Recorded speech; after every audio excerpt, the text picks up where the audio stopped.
Hello. I thought I would do another video. That's why my hands are like this, because I was just using all of these different types of clay.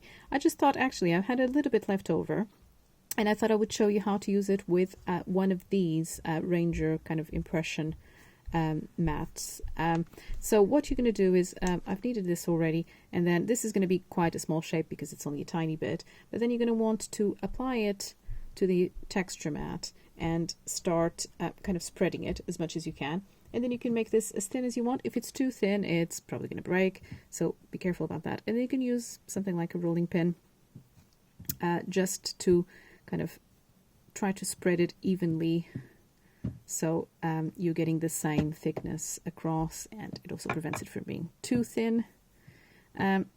This is going to be an irregular thing. I think it's going to be quite a nice option for, you know, like some sort of mixed media project. I'm not looking for the entire impression across all of this and for it to be showing me all the neat edges. It's going to be what it is, which is this irregular shape. And yeah, you're going to want to be applying pressure with the rolling pin or with your fingers, and then you're just going to, you know, lift it off. This is because the clay is a little bit wet. It's not the easiest to get off this. You could have used some corn flour and dust it onto the mat to make it easier to release. But it's going to be fine because it's not a regular shape anyway. I can just very, very gently with my fingers begin to pull it out. It will, in places where it's very wet, want to stick to it, so I can see now that it's going to break because also it's quite thin over the edge there.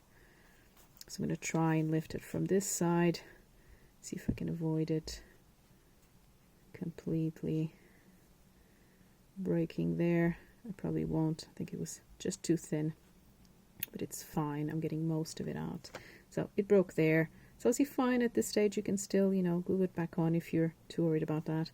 But can you see the detail you get in there? So particularly this black option is going to look stunning if you apply some gilding wax on top of it.